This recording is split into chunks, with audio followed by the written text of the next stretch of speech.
underachievers, homosexuals, ex-homosexuals, transgenders. Today we're going to be talking about ex-homosexuals, which is of course the past tense of homosexual in the English language. Just want to say, before we start this video, don't harass any of these ex-homos. We don't care what silly things they say. We're not gonna go onto their TikToks and say any mean shit. Just wanna get that out of the way. I feel like I am qualified to talk about this because I am in fact an ex-homosexual. I used to think I was just into men. I thought I was just gay, and then I got my tits chopped off and realized I was just scared of boobs when I had them. But you know what I'm not scared of? A Balesa! Which, to be fair, the value of the giveaway is quite terrifying. Me and my friends at Balesa are giving away free vibrators or gift cards for vibrators to literally everybody that signs up to my giveaway in the link in the description, so go click that. If you're unaware of what Balesa is, it's a bi-woman company for all things sexual wellness. Their mission is to empower everyone to embrace, explore, and celebrate their sexuality, which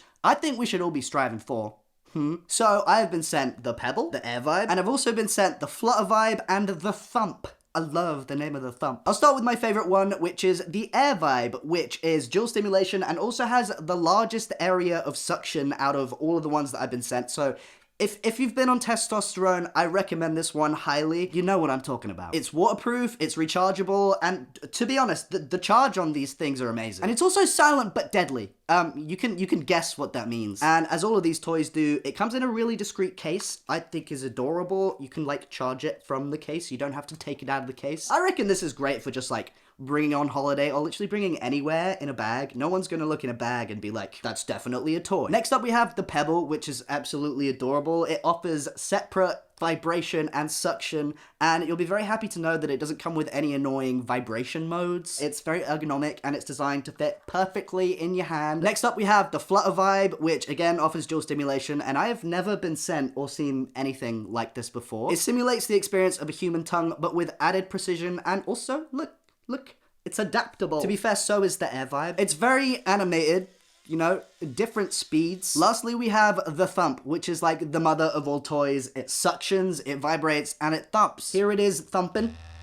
This is a very innovative toy, and it uses Balesa's improved pleasure jet technology. I've never seen a case like this. Is so discreet. I would look in somebody's bag, not that I do that, but if I did, I would look in somebody's bag and I'd think this is just like a pair of glasses. So there you go. If you want to win a free toy or a gift card from me and Balesa, then all you gotta do is click the link below and sign up to my giveaway. Let's get into it. I feel like this is sort of like a movement, obviously a Christian movement. If you're a Christian and you're upset by this video, I'm not sorry, because I'm not gonna say anything mean about you. I might say something mean about your God though. So we have Tiffany here saying, sharing my ex-LGBT testimony during Pride Month because I'm called to submit to God, not fear man. That feels like a very weird, like DDLG kind of overbearing relationship in which if it was with a man or a woman, it would be deemed abusive. The weird thing about this is that like a lot of Christians say that they want people to fear God. Hi, it's me, your good Christian, God-fearing woman. I feel like in order to love someone, you should be absent of fear. I love that this is like during Pride Month specifically. I feel like it would be specifically to piss off the gays. Yeah, I'm just gonna say what it is. That's an abusive relationship. Also, how can she be there sipping tea? This is appropriation and bigotry and abuse. I mean, I could, but why would I want to?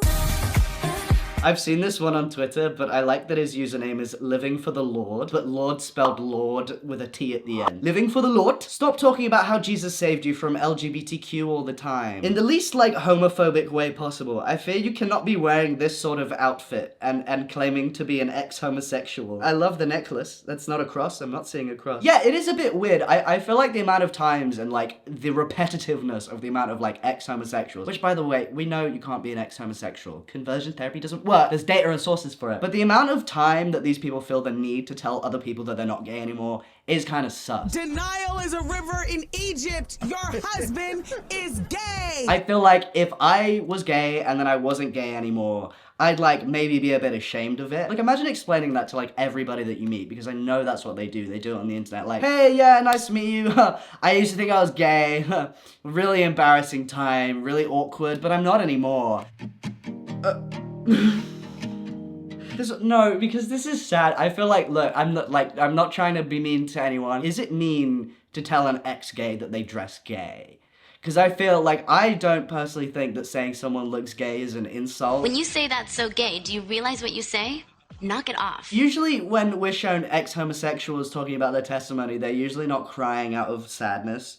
They're usually crying out of joy, but he says, I walked away from the Lord to live a gay lifestyle and recently felt more empty and alone than ever. So that would be my first sign. I'm witnessing abuse again. Because that's like a classic abusive tactic. Like, ooh, I'm gonna keep you away from all your friends and family. Red flag. I found out 50 plus people close to my family are praying for me because they heard from the Lord I was going through spiritual warfare. In order to reach self-fulfillment, self-actualization, true happiness, true joy. Yes, some people do have to experience spiritual warfare, but that spiritual warfare should not be motivated by you trying to destroy yourself, by trying to make yourself somebody who you're not. I experienced spiritual warfare pretending to be a girl. If something has got you this down that like 50 plus people, 50 plus, that's I didn't even think about that. 10 people would be too much to know that you're going through spiritual warfare because you're trying to turn yourself straight. I feel bad. I mean, have a couple tequilas, go to a gay bar. That'll stop the tears. Next up, we have living for the Lord again. He says, I searched my sexuality till my head hurt. And what happened? Your way is better. God over gay all day. To be fair, I do like when things rhyme. It would not take much to convince me to detransition, to go to conversion therapy. If you put it in a cute little quippy phrase, trans their pants, that would be enough. I haven't my pants this year. I did it last year, and no, don't make that face. Don't judge me. We all have functions. But if the Christians said trans be their pants, then maybe we wouldn't be here. Next up, we have living for the Lord. Living for the Lord.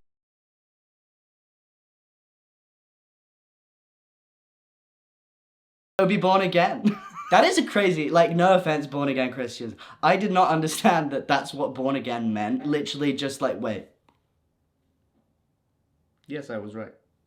I should never doubt myself. That's crazy, because it is good. Like, that is, I fear that is what a lot of homophobes feel like it is. You see all these gay Christians, like, struggling with their faith, like, crying all the time. Like, just don't be gay. The Bible says don't do it, so just don't do it. I'm gonna do it, though, but... Sorry, I haven't watched these, I'm just laughing at them. It's living for the Lord again! I was watching this and waiting for something else to happen, but it's just him saying, can't be gay and Christian. So this is where I'm confused, because I thought everything was possible under God. I admit that Jesus Christ as a man was real. He's a person, he existed. Probably,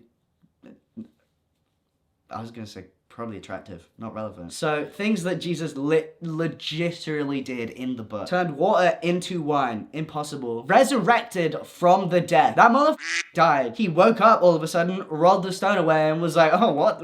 I don't know what that was all about. You ever seen any of those videos where they go to the big mega churches in the US and they're like, doing the whole hand over the thing, and then people start like frothing at the mouth and like having all sorts of spasms and stuff. They've been exorcised. They put them on a treadmill and they said, bloody run away from that demon that's chasing you, bloody up.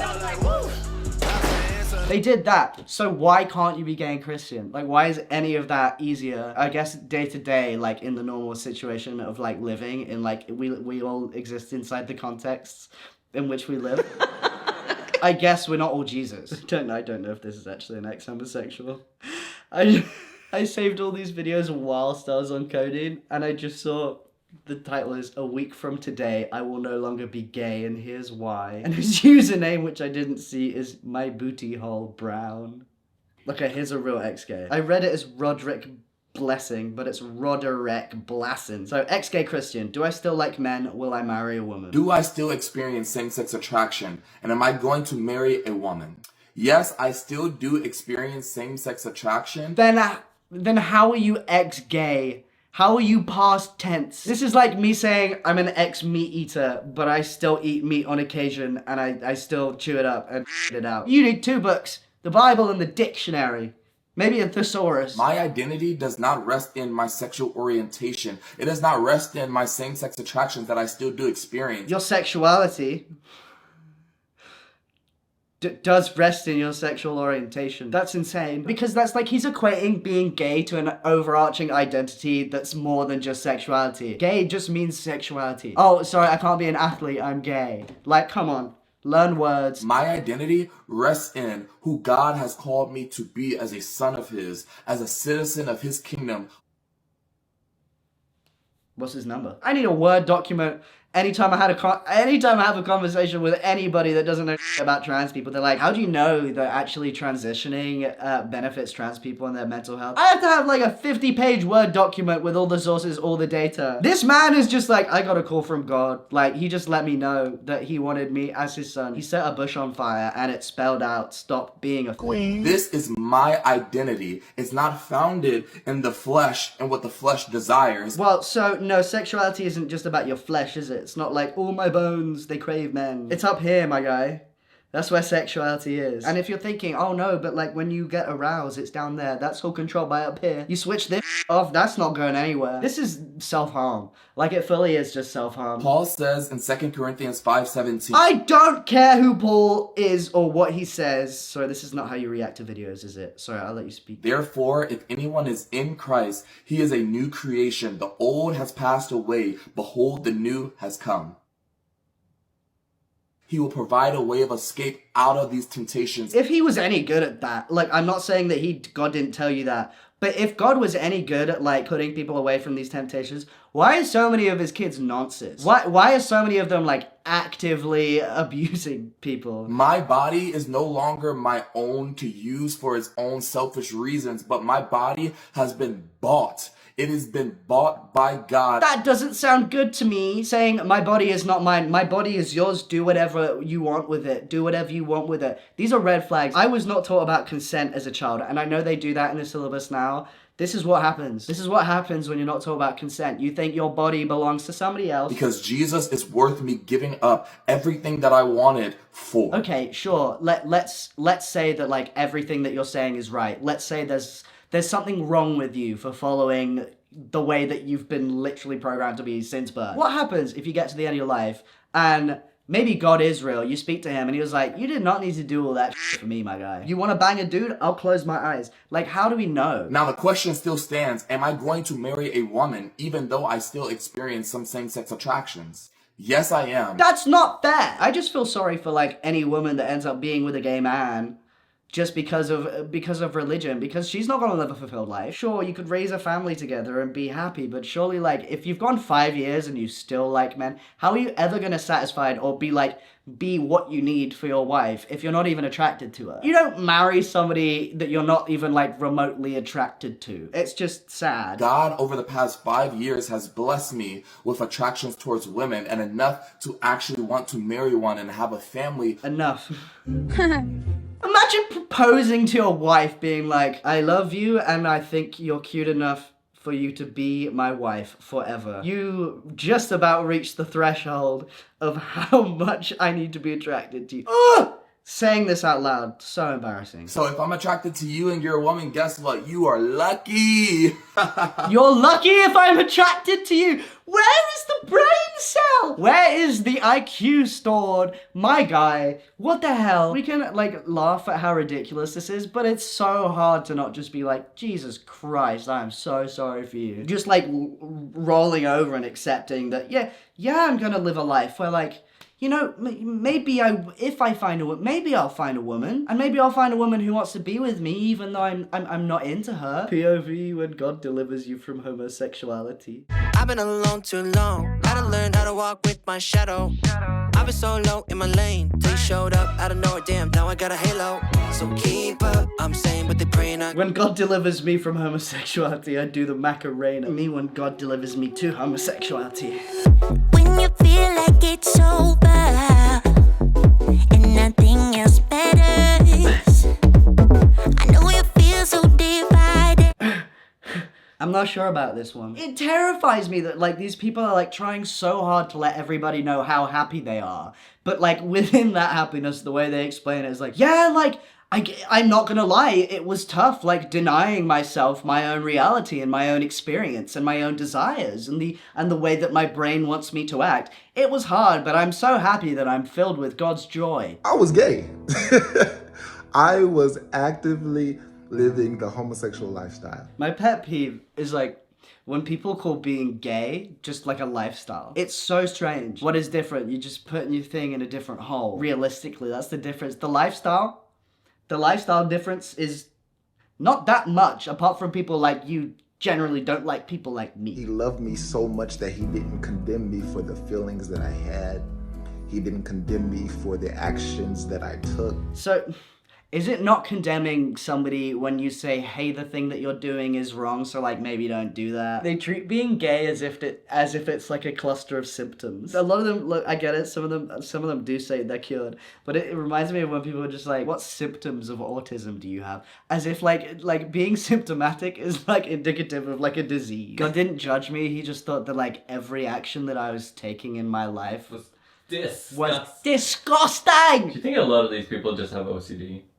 I was gonna say psychosis, but Everyone- maybe, yeah. yeah. The way they describe it is as if like he was like a person that you could you had a conversation. Like, how did that go? I'm not trying to take the piss, but I'm just like, what? You can't just general vague statement. Yeah, so like he saved my life, and then like we chatted it out. We went through like sin, not sin. We did like a sort of like chalkboard situation. Like, what are you talking about? I talked to him, and he was like, "You've trusted me this far.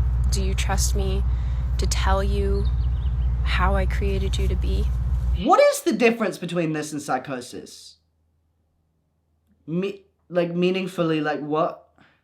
Because if this was like if it was any other, like if you didn't say God, like yeah, like just Jeremy. Has anyone seen Jeremy? No, no. He just like saved my life, and then like we've been chatting. Like now, like, could you show me Jeremy in a room? Do you know where Jeremy came from? No, he was just telling me like just don't be gay and stuff, and like it was really difficult, but like I trusted him by this point, so like I just ungayed myself. Well, that was the last video. We haven't learnt anything today. I don't even know how to end this one.